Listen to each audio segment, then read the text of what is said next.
Where'd the idea come from, and how'd you get connected with Jason Derulo for this one? I remember I was in Tanzania home. So, Mwanahasbidio ni safari ya nchini Marekani kwenye tour ambayo mwanamuziki Diamond Platnumz anaendelea nayo. Ilimpeleka mpaka New York City, mpaka kwenye kituo maarufu cha televisheni pale New York City, na Diamond Platnumz akawa kupitia Baba Levo tumetambua ya kwamba ameweza kufanyiwa exclusive interview. Sasa ile interview tayari imetoka, na miongoni mwa maswali ambayo ameweza kubreak the internet ambaye alikuwa ameulizwa na mtangazaji wa kituo hicho ilikuwa ni kwa namna gani ilitokea hadi yeye na Jason Derulo kujikuta ametengeneza wimbo ambao ulikuwa ni remix ya Koma Sava. Diamond Platnumz amefunguka na kuweka wazi ni kwa namna gani ambavyo ilitokea, lakini moja ya vitu ambavyo vimekaliliwa zaidi na watu ambao wamefanikiwa kuweza kusikiliza hiyo interview ni kwamba Jason yeye ndiye aliyeomba collabo ya wimbo huo. Narudia, Jason ndiye ambaye aliweza kuomba collabo ya wimbo huo, na kupitia hiyo exclusive interview imetengeneza taswira tofauti na ile ambayo baadhi ya watu waliibuka na kuweza kuibua pia mitandaoni, wengine wakidai ya kwamba Diamond alitoa pesa nyingi sana ili aweze kutengeneza collabo hiyo na mwanamuziki star huyo nchini Marekani. Sasa kupitia hii interview unaweza kaona pia kumekuwa na matokeo tofauti, yani kumekuwa na majibu ambayo yanaenda tofauti na vile ambavyo baadhi ya mashabiki walikuwa wanadai, na baadhi ya watu ambao wamekuwa wanachambua muziki ambao walisema kwamba huenda alitumia pesa nyingi sana kuweza kuiomba ile collabo ili iweze kumpeleka kwenye baadhi ya mashabiki ambao wanamfuatilia zaidi duniani kote. Hivyo ndivyo hali halisi ilivyo kwa mjibu wa majibu yake kwenye hiyo exclusive interview. Mwanahasbidio, niambie kwa njia ya comment section kwa upande wako wewe, ipi ni take yako?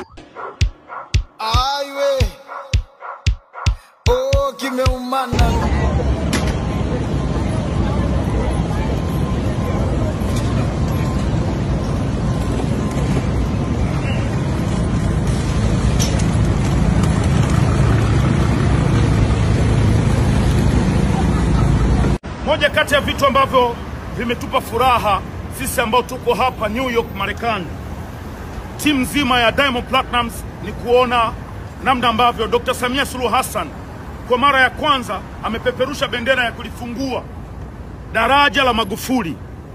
Najua kuna baadhi ya watu wanajaribu kuanza kuingiza maneno baada ya Waziri Ulega, Mheshimiwa Waziri, kusema kupiga picha au kurekodi video itabidi uombe kibali, na ndio utaratibu ulivyo hata hapa Marekani. Mheshimiwa Rais, hotuba yangu itakuwa na vipengele vitatu tu vifupi kwa dakika 5 nilizopewa.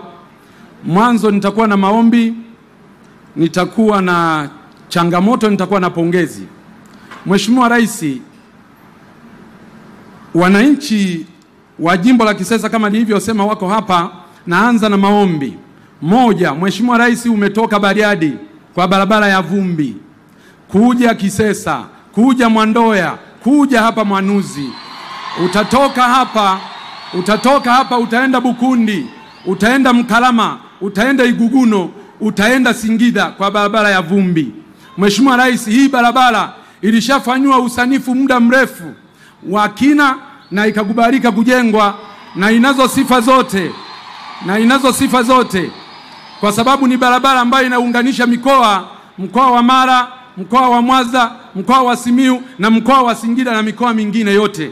Mheshimiwa Rais, tunaomba leo maliza huu ugonjwa mkubwa wa Wanameatu, maliza huu ugonjwa mkubwa wa Wanasimiyu.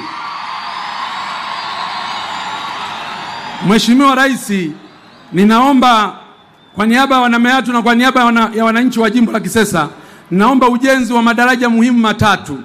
Daraja la Mto Sanga litakalojengwa kati ya kijiji cha Isangijo pamoja na Ifungiro wilaya ya Maswa. Daraja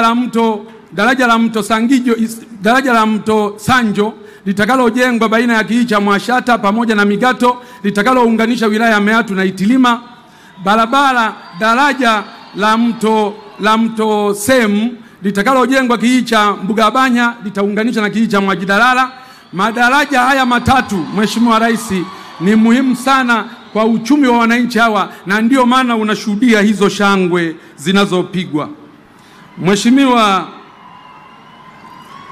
Rais, katika maombi ninaomba jimbo la Kisesa sasa, katika miundombinu hii ya kijiografia, naomba jimbo la Kisesa lipewe halmashauri ya wilaya kwa ajili ya kusukuma nguvu kubwa ya maendeleo. Mheshimiwa Rais, lakini jambo jingine ni hospitali, kituo cha afya cha Mwandoya. Kwa jiografia hii unavyoiona, naomba kituo kile cha afya kiwe hospitali teule. Mheshimiwa Rais, tunazo changamoto, nitataja chache, zingine tutapambana nazo na Mheshimiwa mkuu wa mkoa, mkuu wa wilaya, mkurugenzi mtendaji na watendaji wengine wa serikali. Lakini hizi tatu naomba kuzileta kwako, zimekuwa ni changamoto kubwa sana. Changamoto moja ni uvamizi mkubwa sana wa tembo katika wilaya nzima ya Meatu.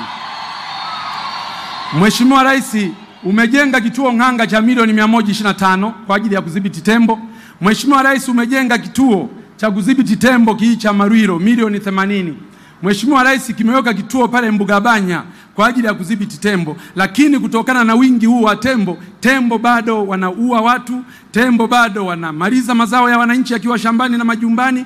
Tatizo la tembo ni kubwa kwa wananchi hawa.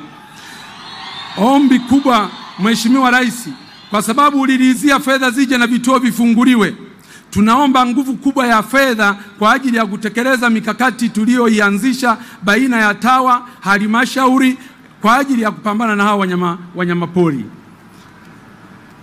Jambo la pili ni wafugaji wetu ambao walishashinda kesi mahakamani baada ya kuwa baada ya kushtakiana wakashinda kesi mahakamani, lakini mifugo yao hadi leo haijarejeshwa Mheshimiwa Rais, na hao wananchi walishinda kesi mahakamani, na kwa sababu mahakama ndio maamuzi wa mwisho, naomba sana kupitia kikao hiki na ninaileta hii rufaa kwako, wananchi hawa walipwe kwa sababu wanayo haki ya kulipwa fedha hizo.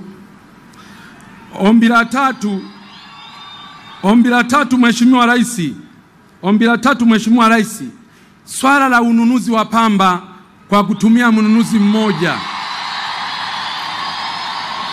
Mheshimiwa Rais, mimi nakubaliana principally kwamba swala la ununuzi wa mnunuzi mmoja, kwanza linatuondoa kwenye soko huria, lakini pili kunakuwa hakuna ushindani.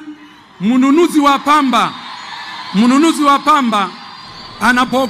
unapokuwa na mnunuzi mmoja, akipata matatizo tu ya kifedha kidogo, wananchi hawa wanaenda kwenye subscribe, like na kucomment.